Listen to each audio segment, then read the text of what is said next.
Welcome to the Attention Deficit Disorder Expert Podcast Series by Attitude Magazine. Hey, everyone. Good afternoon. I'm Susan Kaufman. I'm here for Attitude's weekly ADHD Experts broadcast. Today, we want to welcome all of you out there starting school, getting ready for school, because we'll be talking with two terrific school experts, Karen Huberty and Maureen Bechard, about helping children with ADHD improve their executive function skills in the classroom as well as at home. I just want to mention to all of you who are listening in live now or maybe listening later to this webinar in the replay version that if you'd like a certificate of attendance, please stay through the end of the webinar and complete the brief quiz that will appear in your screen. If you're a replay listener, just be sure you're listening to the webinar, not on attitudemag.com, but on the original host GoToWebcast. So we're pleased to be able to offer those certificates. We're still working out the kinks, but I think it's been helpful for all of our listeners. Today, executive functions, pretty much teachers and parents recognize weak executive functions when they see them. They know that disorganized projects, incomplete homework, forgotten chores, that's executive function for you. But strategies to strengthen these skills are really less obvious. But in fact, as we'll hear today, teaching executive function skills takes time, takes practice, and teacher support, but it can be done. So today, Karen and Maureen will explain an effective sort of multi-step plan for sharpening executive functions by identifying the strengths and weaknesses, advocating for strategies that address the weaknesses, and setting up an executive function-friendly classroom. We're so pleased to have them. I'd like to introduce them first to you. Maureen Bechard is a licensed professional school counselor who has loved working with middle school students for more than 30 years. She promotes a greater understanding of how ADHD affects the lives of adolescents during their middle school years. And she has found that strategies that are good for ADHD kids work for all students. So Maureen's a believer that middle schoolers with ADHD can inspire the world to be a brighter, more positive place. Karen Huberty, M.Ed, has a passion for teaching students with ADHD also and educating students and staff about executive functioning skills. She has presented widely in her district in the Minnesota Education Academy at the ADHD National ADHD Conference in 2018. She's been awarded the Rotary Teacher of the Year for innovation in teaching executive function strategies to students, parents, and staff, and received many grants from the Education Minnesota Foundation for Excellence in Teaching. So we are really pleased to have these two really dedicated and expert teachers with us.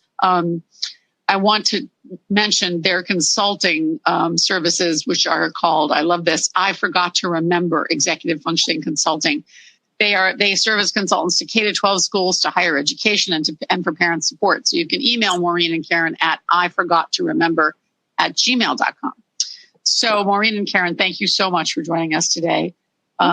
We really look forward to this presentation. Let me just give our listeners a few comments on how things work. You might be new to Attitude webinars. Our speakers will present for about a half an hour or so, and then they will take your questions. You may enter your questions in the Ask a Question section of the screen. Do that whenever they occur to you, or we'll ask you for them at the end of the presentation. You may download the slide presentation now if you'd like to, and by clicking the Download the Webinar Slides link in the Event Resources section of the screen. If you are having audio problems, it's universally caused by slow internet connection or an incompatible browser. If you're on Wi-Fi, you may well have a problem. Wired internet is the best, and don't forget to close any other programs or open tabs just to maximize your bandwidth, and refresh your page if you have any trouble. So let's hope for clear sound for everyone listening in today. And with that, let me turn it over to Maureen and Karen. Thank you. Thank you. Hi, thanks, Susan, for that warm welcome.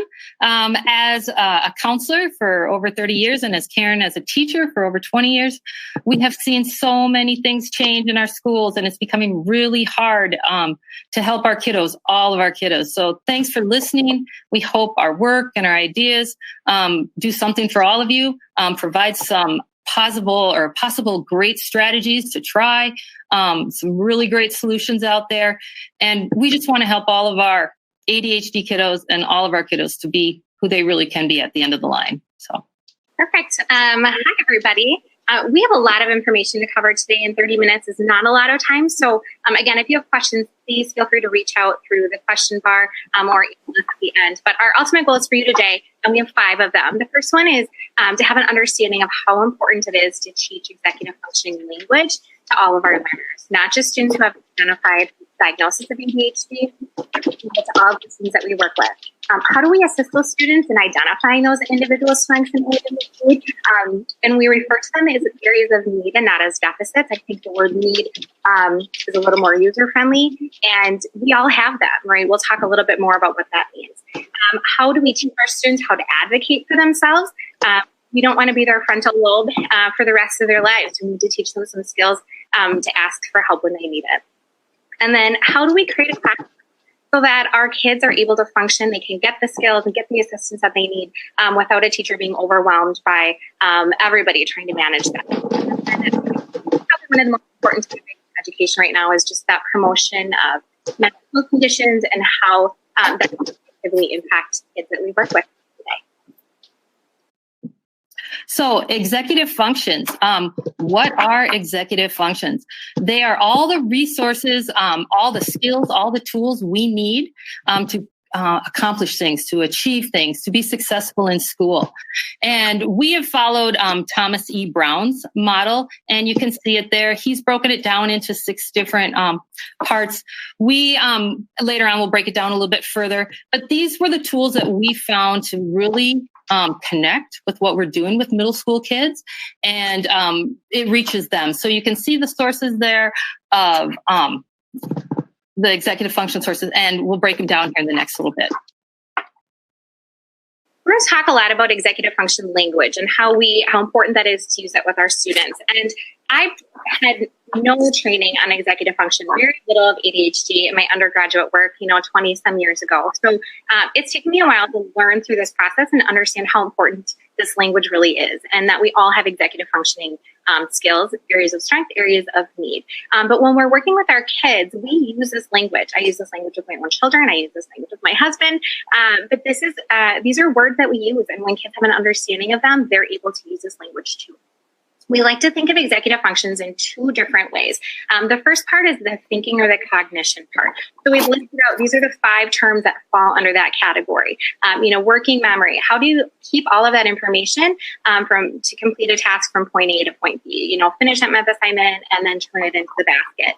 I always tell my students my area of weakness is working memory. If they look at Miss Huberty's desk, there's sticky notes all over, because if I don't write it down right when I'm thinking about it, it's out of my mind. So it's important for my kids to see. That's something that I'm working on. Organizational skills. How do you keep all of your assignments organized? How do you make sure you get them turned in once they're completed?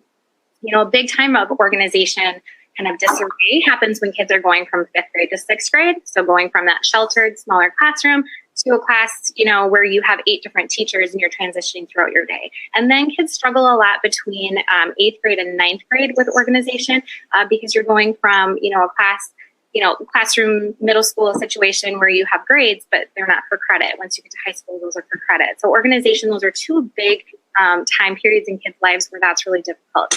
Time management, obviously this is probably one of the biggest areas of need our kids have, is how do you determine how much time something needs to be completed? A kid might think it's only going to take me 15 minutes to finish my math assignment. So they wait till 8 o'clock, and then 8 o'clock comes and that 15-minute math assignment turns into an hour and 15 minutes. So how can we help kids understand that time piece? Self-understanding, or that metacognition. And I like to use that word a lot with my students because they think it sounds really fancy and they sound really smart, but really it just means how well do we understand ourselves? And then that planning or prioritizing. How do you decide this is what's most important and it needs to be done first? So that's more of the thinking or the cognition terms that we use with our students. Okay, breaking it down into the executive skills involving doing the behaviors. And these are things we can see. These are things that usually hear comments about in your classrooms, or your child will be commented about. Emotional control, the ability to stay calm even when faced with situations that make you sad, mad, angry, frustrated. Response inhibition or behavior control, the ability to think before you act, stop, think, do. That's really difficult. Kids quite often have those audiences of others looking at them. They're their main influences. Quite often it is hard to stop, think, and do. Attention, the ability to stay focused when something's not interesting to you. the ability to keep going when there's other distractions, hard in all the transition parts of their life, hard in middle school, hard at all levels. The initiative, the ability to start projects without having someone tell you to do it. That's a big challenge for middle schoolers, and I think even on into high school for sure. Persistence, the ability to stick with a boring task from start to finish. As they go through school, the steps become much more complicated, much more difficult. How do you keep going? How do you persist? You might be tired, you might be hungry, you might be distracted. You have to keep going. And then flexibility, the ability to make changes in your behavior or schedule. Some kids are rigid. Some kids, need things to go as they thought they were going to go. But flexibility is an executive function that all our kiddos need to develop as they go through. So what's the difference between ADHD and executive functions? Well, we already explained what executive functions were. Those are all the skills we need to accomplish our tasks, all those skills we need to get through school. ADHD is a medical diagnosis. It's a brain-based condition, and quite often those kids have big-time troubles with concentration, working memory, organizing. They may be impulsive. They might be hyperactive.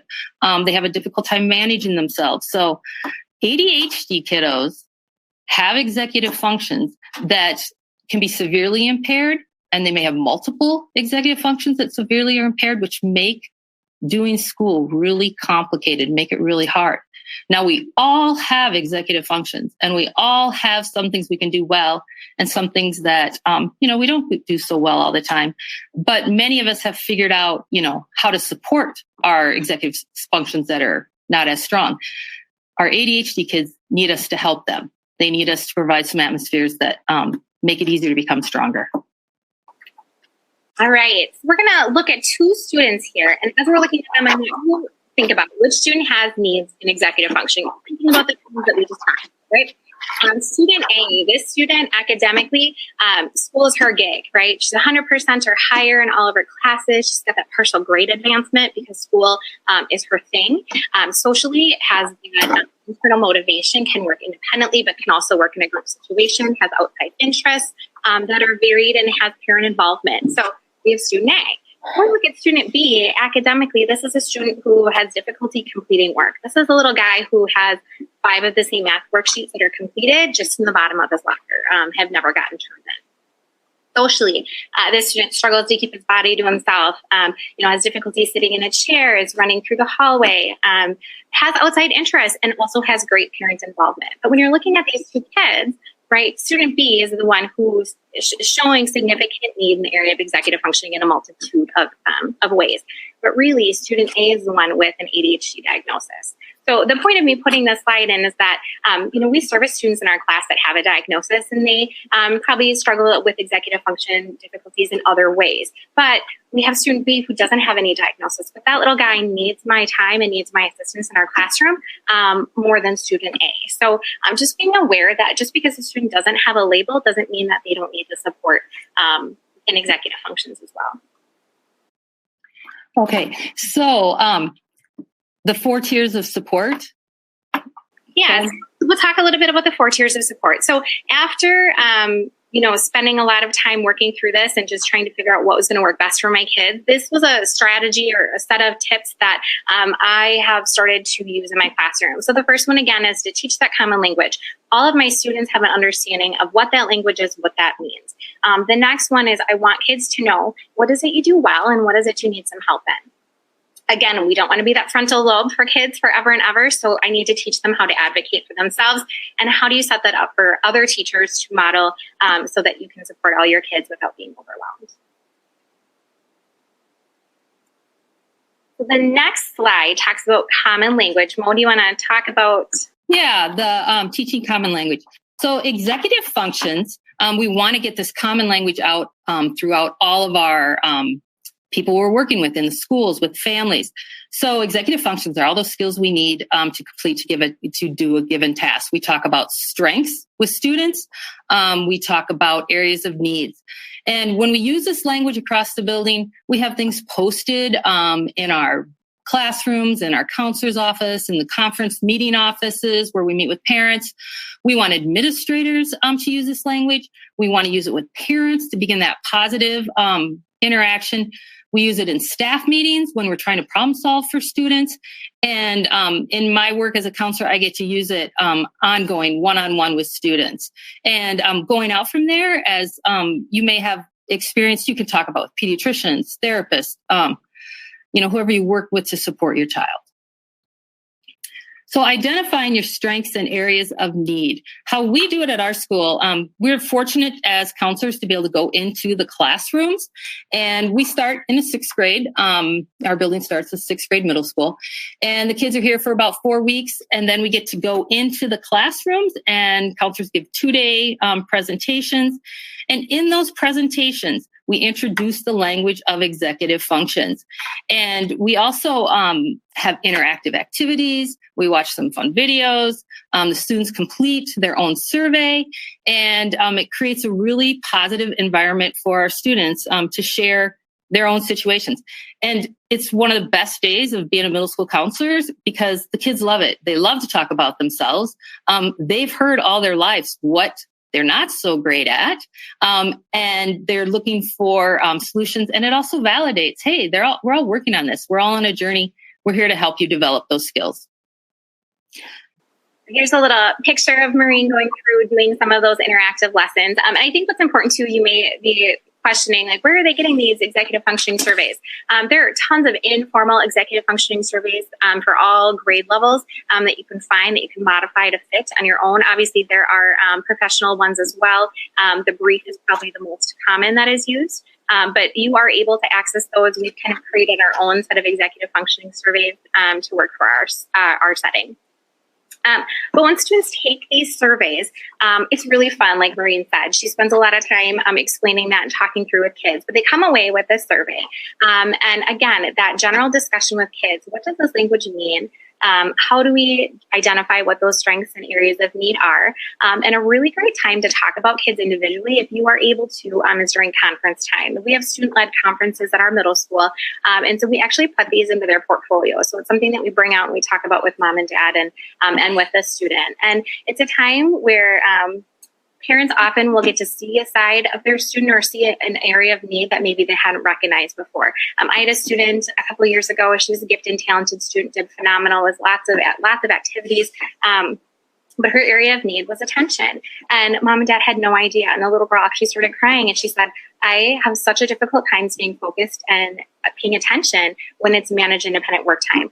So that was something mom and dad had never heard. The little girl had never shared that before. So we came up with some strategies, some things for her to do in class to advocate for herself in other situations. And it was great. So just to have that conversation and just for kids to be self-aware is really important. So these next two slides we're going to talk about, I pulled from the Executive Functioning Workbook for Teens by Sharon Hansen. So this was a great resource that I found early on when I was researching how to work with executive functions, when I teach that to my students. So in my building, when I was teaching special ed, that I was fortunate enough to teach a study skills class. And I really targeted towards, I wanted to have students who had a diagnosis of ADHD or that other health disability label.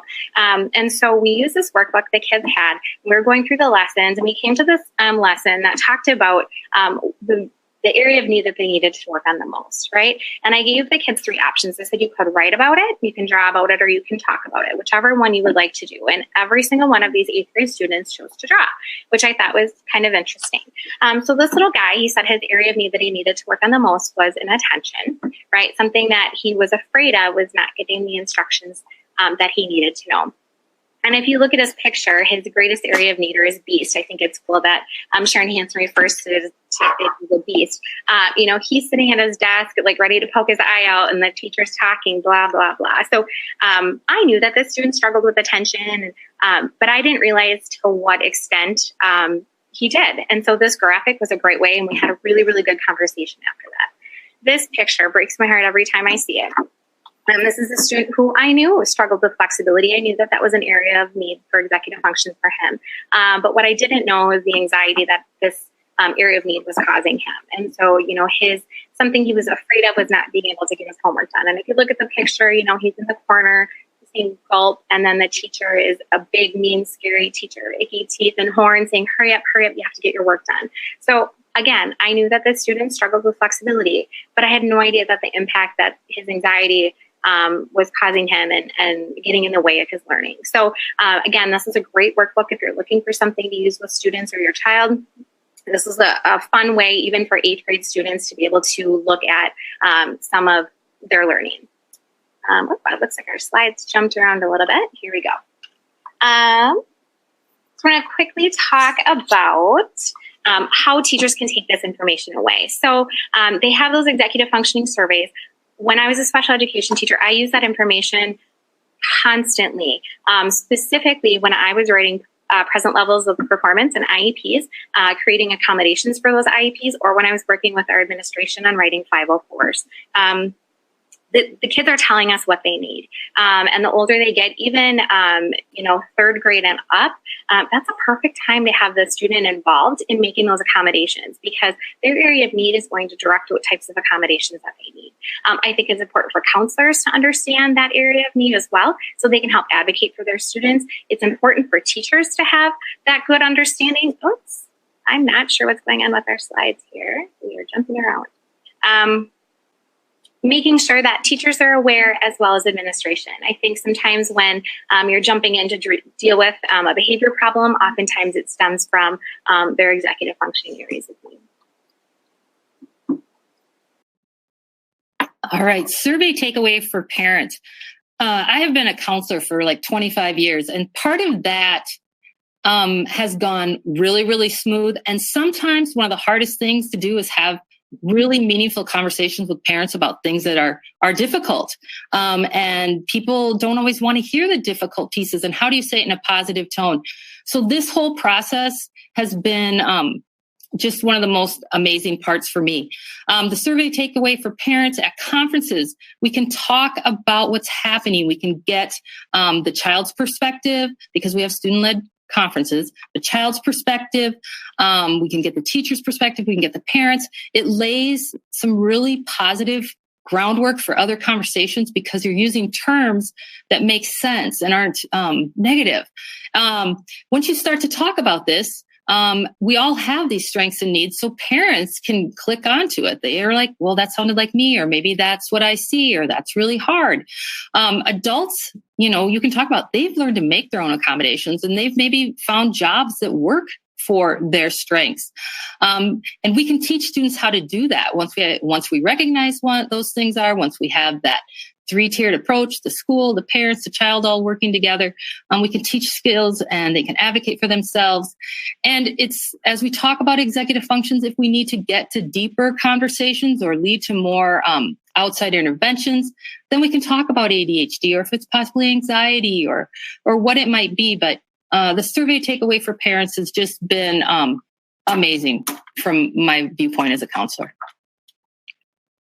I'm going to walk you through just a mini lesson that I use in my classroom. Again, this takes place in the fall. The kids have had some time to get to know their teachers, and they've taken the survey. So what I have my students do is they all bring their surveys into class. So again, I'm a language arts teacher. I'm still teaching 6th grade, reading and writing standards. We have a lot going on, but this is so important to me that I build time into my day. And we'll talk more about how to do that later on. But I have my students come in with their surveys, and what I ask them to do is I ask them to pick out, what is your biggest area of strength? Like, what are you so proud of, the most successful area for you, right? And again, mine would be like organization. So what I have the students do is I create posters, and I put them all over the room. And at the top of each of the posters is one of the areas of executive function. So I ask the kids, take that one area of strength that you have, the one that you do the absolute best, you feel most confident in, and I want you to go stand by that poster. So the kids scatter around the room. They go to their different poster. And what I have them do is I set the timer for 10 or 15 minutes. And I say, okay, I want you to spend as much time as you can writing down every single thing you do in that area to make you be successful or help you be successful. And the kids, they loved it. They wrote all over the posters. The organization poster was obviously perfect and had bullet points. Others, the kids just were writing ideas all over the place. And we spent almost an entire class period going through that. We came back the next day, and what I asked the students to do, I said, okay, now we've spent time talking about our areas of strength, and you guys wrote down all the strategies that you use. What we're going to do today is I want you to go to the poster that is your biggest area of need. Okay, so let's say mine was working memory. So the students would go to that poster and they would read through everything that was there. And I would say, okay, I want you to pick one thing from that poster that you can try today to help yourself in that area. And it was one of those things when you teach middle school, you never quite know how something's going to go. And it was one of my favorite days of the fall. So the kids really had a great takeaway from it. They were talking about that language. We posted those so that they were constantly available for kids to reference. But just as another tool or another mini lesson that you could use when you're talking about executive function. So picture my kiddos. So these next few slides, I think, are probably the biggest takeaways that I want people to get from this presentation and what I feel most passionate about and what has driven me to be an advocate for kids with executive functioning needs. It's important that all of your students buy into this way of thinking. At first, when I started this journey, not all the staff in my building bought in, and that's okay. But I needed my students to buy in. And I did that by starting it at the beginning of the year, and it just became my class culture. Again, I'm still responsible for Minnesota State Standards and Language Arts. We had a lot to cover, but by building in talk of executive functions, how to advocate for yourself, not just to sit there without a pencil and not do anything about it. Like, what are you going to do? So by building that up, that time in my day was so very important for me. We constructed class norms for the tools that we'll talk about in a few minutes, and what they were for and how were they to be used and how do we take care of those things. And if problems came up, we just referred back to the norms. But the biggest thing I want you to take away is that the tools are available for all students. Let me talk a little bit more about that. I like to think of it as the shiny and new thought, right? I have a classroom full of a lot of stuff. I have exercise bikes, noise canceling headphones, alternate seating, standing tables. I have a lot of stuff in here, and we talk a lot about how kids can use that to help with their needs. But what's really cool about this way of thinking is that it's all shiny and new, and everybody wants to use the tools and use these strategies right away, right? But then what is so special is that the shiny and new wears off, right? Just like your toys that your kid has in the closet, they don't use anymore. The shiny new wears off. But this is the biggest takeaway. The tools that are left, or kids that don't need them anymore, there's not that stigma attached for the kids who do need them. And this is where I've seen like miracles happen in my classroom, that kids who would not use their accommodations on their IEP or 504 because they were afraid of being singled out, that was no longer the case in the setting because they were able to see that these tools are available for everybody. So if I need it, I'm going to use it. And that is, I think, one of the most important things is that if you set it up in your classroom so that everybody has access to what they need if they need it, then it's amazing things will happen. We're going to go through just a couple of the tools that we have, and I know people, I'm sure, will have lots of questions on how we access these things and where they came from. Something that my students will be able to tell you is kind of my mantra of the classroom is a fidget versus a toy. So I tell my students anything can be a fidget. It could be a paper clip, it could be a stress ball, it could be your shoelace. I mean, anything could be a fidget. But what a fidget does is it takes that part of your brain that needs to be activated so that the other part of your brain can focus on the task at hand. And it just can be super, super powerful and really helpful in the classroom and outside of the classroom. But this is my mantra.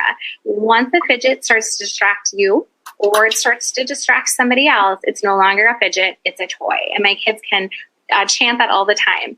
What I know is really important, though, is that I don't ever tell a student, you don't ever get to use that fidget again because they were throwing it or tossing it or whatever. I'll say, hey, you know what, buddy, that's not working for you today. It's distracting you or it's distracting your neighbor. Let's put away. Let's try something else. So we'll try it again tomorrow, which I think just shifting the way that I'm talking with kids is really important as well. So moving on to the next one, number 3, monitoring. The noise canceling headphones, earbuds, iPads with some music in the background. Anything that can block out unwanted noise to limit distraction. These are all tools that can be used and only needed if the student thinks that's going to be helpful. And in our school, it's recognized as things that are okay for everybody to use, and the kids respect them. So that's just one more tool that can be used. again, we're in a middle school setting. We don't have recess anymore. So I recognized early on that we needed to move our bodies, and it wasn't just me, right? That I needed to move too, but my students needed time in their day. So I wrote a grant for some exercise bikes, for some foot pedal bikes. Foot bands are really popular right now. But we put these all together, and I gave them away to any teacher in my building that wanted access to them. And again, we talked through what does it look like? When is an appropriate time to use them, right? It's not a free-for-all. I don't have an exercise spin class going on in here, but kids have access to them when they need them. And we talk about when is an appropriate time, but just to give the kids, this is an opportunity for you to move your body if you need to. Alternate seating, I think, is really important, especially with, kind of the new wave of flexible seating. At this point, I do have standing desks in my classroom. I have lap desks, swivel chairs. We have study corrals. It's another way for students to learn. There's a time and a place. And again, that's part of that setup at the beginning of the year in my classroom, and just kind of our class culture on when these tools are available, how we use the tools, and how we take care of the tools. Okay, another great piece is the focus time management.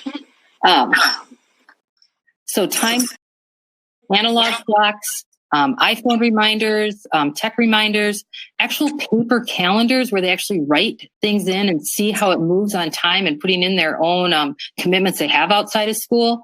Another great idea is just take time at every beginning of every class to collect thoughts, run through what's going to happen. Encourage kids to pause and think, especially the kids that really struggle with some of these things. But ADHD kids have a lot of difficulty with time management. Time is different to them on a lot of different levels. So we have to recognize that and encourage them to try some strategies to improve that. We're just going to talk briefly about this slide because I'm sure many of the questions we'll get today have to do with these. But just some common concerns that we have: how classroom management, you don't want to be considered the fun teacher with all of these crazy tools in your room. How do I manage those materials? How do I build time in? And I'm sure funding will come up as well. So I'll be happy to answer those questions for you. But for the sake of time, we're going to skip over this one, and I'll answer your questions at the end. Something that's really important too, yes, in my classroom, those accommodations for students who have an IEP or for a 504 are done in my classroom. Again, my previous life as a special ed teacher has me honed into that. But what's really important to recognize is even if we are doing all of those things in our classroom, that an IEP and a 504 is still a legal document that needs to be followed, and those accommodations are designed for that specific student. So making sure that those still are being followed. But I can tell you, by setting up your classroom this way, that the students and the parents, I think, are probably the most grateful that their students are actually using their accommodations when they're in this setting, because they aren't doing single way. But again, if a student leaves my classroom or goes to a different classroom, leaves the district, leaves the building, that we still need to have those formal accommodations put in place. All right, the mental health piece. As you can see there, there's a great graphic put out by NAMI. And one of the takeaways from that graphic that's listed there is half of all mental illnesses begin before the age of 14. So that's your middle school kids. That's your younger kids. Another great piece on that graphic that you can get a chance to take a look at or ask NAMI to send to you and your coworkers is that from the onset of the symptoms of either the mental health stuff, all varieties of them, it can take kids 8 to 10 years to get help or interventions with those pieces. So think of our kids going through our schools, going through high school, on to college. They're not always getting help. And mental health, we have to talk about it. It has to be part of this equation. It has to be parents being able to talk about it, teachers being able to talk about it, and looking for solutions. So we'll go through this pretty quickly because we are running out of time here. But in the past, our school response, and I think common school responses, were that, a kid might get ISS or OSS, out of school suspension or in school suspension. Maybe there'd be a special ed referral. Maybe we would just plain ignore the issues because maybe they're doing okay in their grades, but we'll just ignore whatever the other things that are going on here. Sometimes kids change schools. But one of the hardest things is if we weren't working on finding solutions is there's these ongoing and increasing conflicts that happen between families and schools, and the kids end up feeling really bad about themselves, which is, there's no way we can learn that. So that's our old process. What we hopefully find in the new process by working through executive functions, if we have a school-wide awareness of it, if our students can identify where their areas of needs are, how they can work on things in their classrooms, in their academic settings. They advocate for themselves. They build their own skills. They get help from their teachers. And then still, if we're struggling, then we have some really good, meaningful conversations with the parents, staff, administrators, using common language that's positive and solution-oriented. And then if we need it, maybe there's a site-based mental health referral or possibly some outside therapy. If we need more assessments on down the line, we go. And maybe at the end, then we get to the special ed referral or a 504 plan. But if we look at children and their executive functions, their areas of need, and we find solutions early on, maybe we can, avoid some of these other things that cost more money and are difficult to implement. So again, our overall goal for parents, as educators, is that we want students to be able to advocate for themselves. So this comes from Peg Dawson and Richard Barr. Environmental modifications, including teacher support, are important tools that can help children with weak executive skills function successfully. But our ultimate goal should be to help students develop their own executive skills so they can function independently. And again, those things can't happen unless we're using that language consistently. We're helping students identify strengths and areas of need. We're using our time with our kids in our classrooms to help support them. And we're getting that buy-in from students and other staff and from parents. And that we're following through to help our students be successful. If you were just starting out, if executive functioning is new to you as it was to me a few years ago, these were some resources that I found that were phenomenal. They were easy to understand, and it gave me a much better way of understanding executive function so I could speak about it to others, specifically parents and other staff members. But these are some great tools to start with if you're just looking for some place to start. Maureen and I do have a consulting business. I forgot to remember Executive Functioning Consulting. Our email address is there. If you have any questions about specific things we do in our classroom or with our school, we would love to hear from you. We have presented to school districts. We've presented at the Minnesota Education Academy in the state of Minnesota. We've taught some graduate classes for college students, and we've also worked with parents. So again, we're moms, we're sisters, and this has become what is the most important thing for us. So we'd be happy to hear from you. Susan, I think we're ready for some questions. Okay, great. Thank you guys so much. That was chock full of information. Listeners, please post your questions. This is the time. I want to start, Maureen and Karen, by asking you to go over again the survey. It sounded like that was a really critical part of your approach.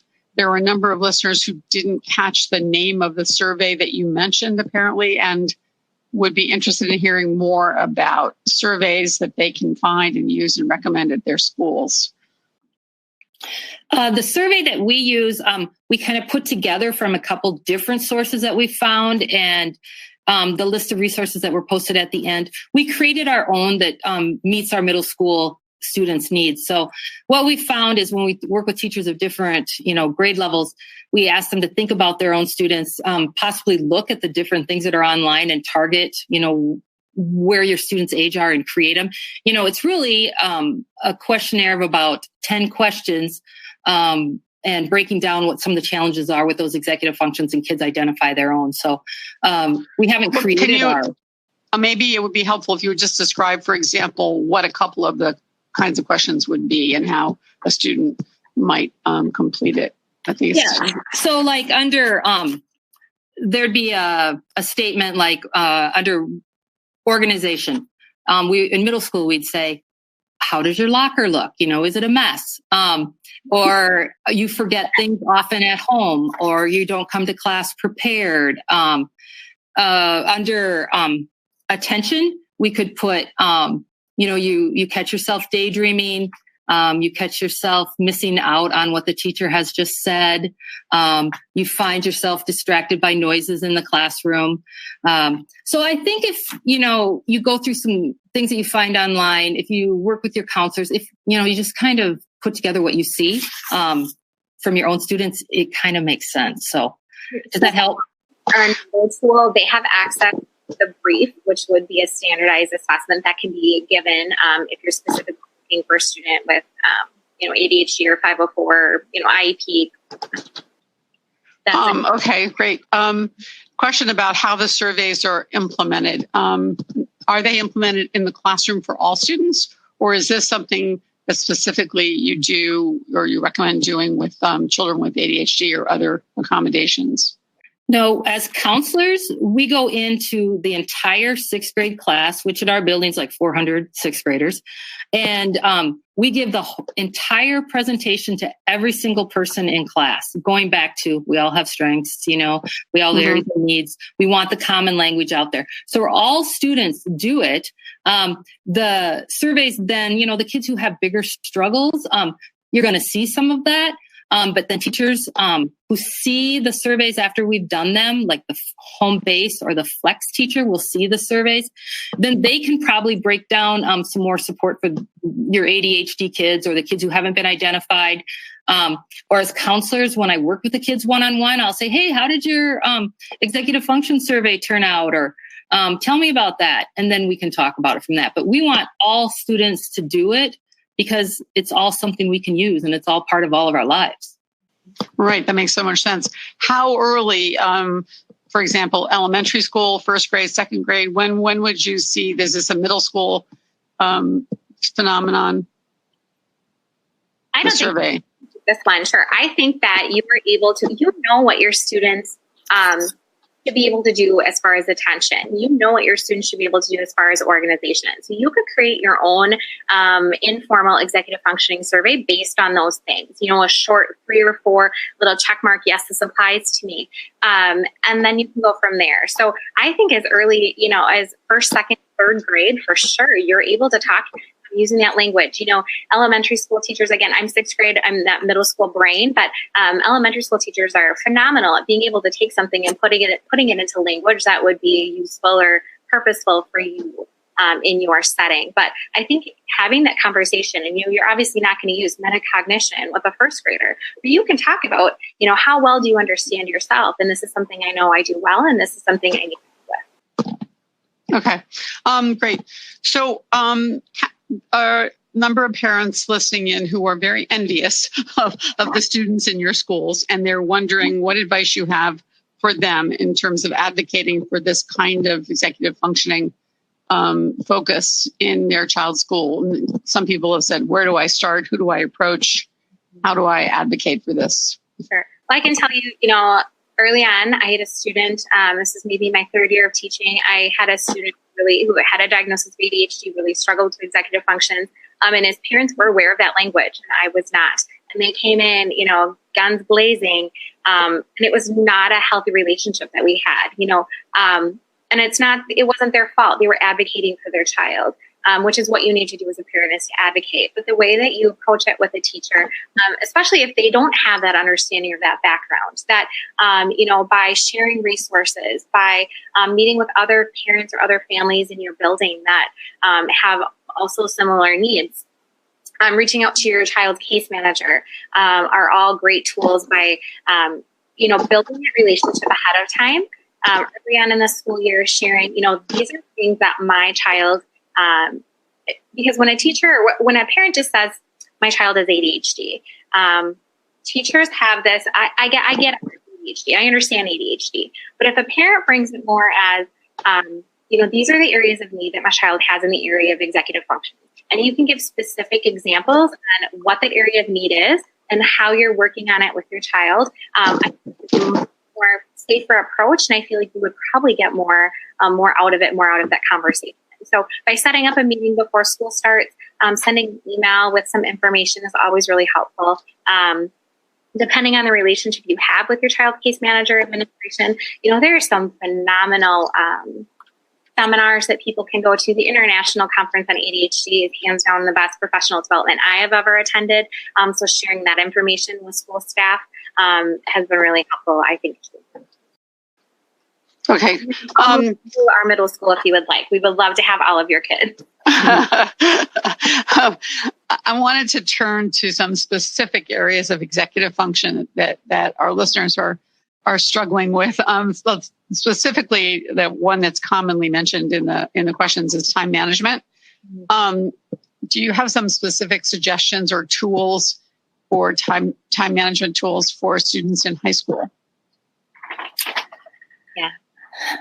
I think one of the key things is marking it down on a paper calendar. I mean, that maybe seem old fashioned and, out of touch, but high school kids are so busy. Either they're working or they're involved in extra activities. And if they don't see the full range of what they need to get done by certain dates, and then there's those deadlines, they have to see time. They have to see days moving past. So I'm really firm believer on writing things on paper, getting those calendars going, encouraging maybe if they have a case manager to have the teacher help them with some of those pieces, probably trying to model it, yourself as a parent, maybe get that big family calendar up there. And, if, you need to get something done and it by Friday and you hope to do it on Monday and it didn't happen on Monday, you then put it on the list again for Tuesday and show the kids, hey, okay, now we got to get this done because we're running out of time. So any way you can show time moving is a great thing to do. Also, your ADHD kids are highly motivated kind of when they're under pressure to get something done. So if you can add maybe some incentives to getting things done, I mean, if you can reward them for getting something done early or give them something they would really like to have or do, an experience by getting things done early, that can often work too. So I'm just going to talk a couple ideas as a classroom teacher. We use a certain website to post all of our assignments online. But I also have a designated spot in my classroom where I write assignments. So things that are just what we're doing for the day are written in black. Things that are an assignment that need to be completed are written in a different color. I usually use red. Having a student repeat back those directions to the teacher or back to the student are really helpful.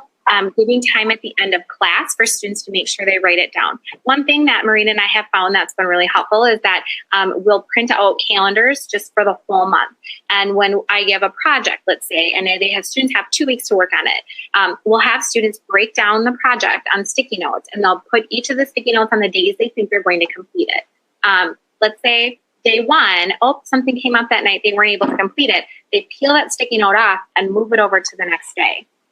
So there's a visual, okay, now I still have 2 things I need to do to get done. So with that visual representation, anything you can do visually will help with that time management, especially, for those larger projects. Using analog clocks is hands down one of the best things that I've used in the classroom as well, because kids need to visually see the time. This is how much time. If you can get a big clock on Amazon, an analog clock, and use an expo mark on it, you can highlight, this is how much time I think this assignment's going to take me, and then draw a line, this is how much time it actually took me. So kids can actually see that passage of time while they're working. Okay, great. How about homework in general? There are several listeners who are pointing out that it's very hard to get through the homework hour, and keeping their kids on task, getting started, not missing components. Do you have any advice on or strategies for parents who are struggling with all the executive functions inherent in homework? Yeah, I think that sometimes mom and dad can be a really hard person to work with a student or work with their child. I've experienced that in my own home. Sometimes it's better if someone else steps in and helps through that process. Obviously, there's that, kind of witching hour when meds are starting to wear off. There's all sorts of variables and things that can get in the way of that homework time. What I have found to be successful, whether it's tutoring or whatever it is I'm doing after school with students, if I'm just visibly there, whether I'm working on something different or I'll chime in and help them if they need it. But my presence just being there helps the student stay focused and be able to get things done. I've had families say, well, I send them up to their bedroom and they're up there for 2 hours and they come back and they didn't get anything done. Well, they need that presence to help keep them going, not necessarily hovering or interfering too much if they don't need it, but just a presence there that is reminding them to, kind of keep going and to plug away. But yeah, we recognize that homework time can be really, really difficult. But again, sometimes having someone else step in has been really helpful as well. Okay, great. What about motivation?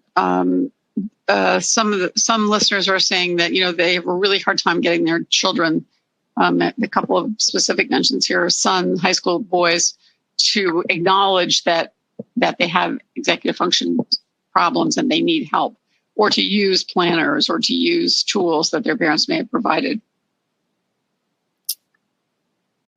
When it comes to that parenting dynamic, that becomes a big challenge, I think, with certain students or your own children.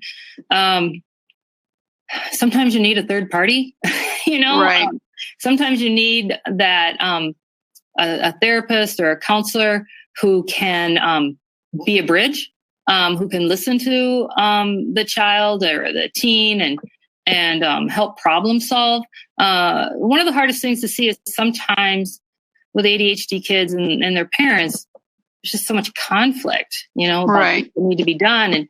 And then that becomes such a, challenging part of their lives. So if it's ongoing and it's creating a lot of havoc in your family, possibly find that third person who can be a good interventionist. I think too, some kids are highly motivated by incentives.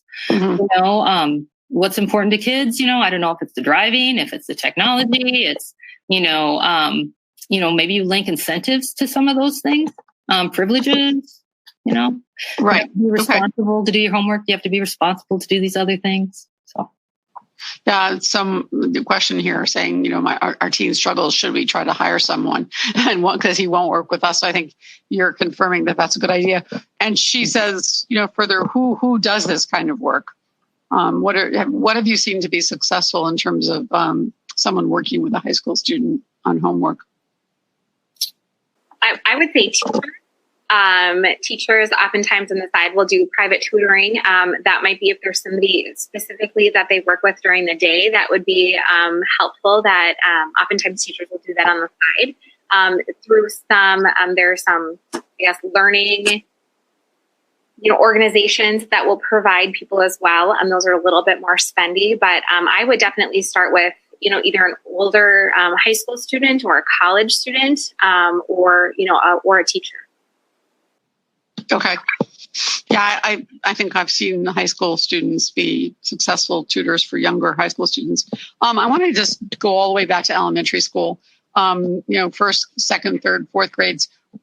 What are some skills that can be taught in the very early years that can serve as underpinnings for executive function skills when they are needed later on? I think whatever you can do to add routines and that stop, pause, think, teach students, how much time things are going to take as you map things out in your day.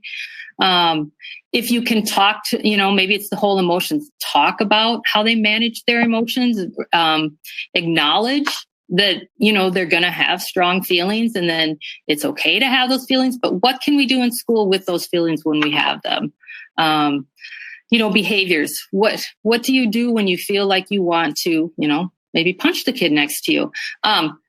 Catch yourself before you get to that place. Maybe have a setup plan with the teacher. You take a little break. Maybe you go to the movement corner, or maybe you need to, take a lap. I don't know. If you can set some of the pieces up before they become problems or big challenges, that will help. And I guess that's really then linking with those parents to find out what they see as some of the challenges.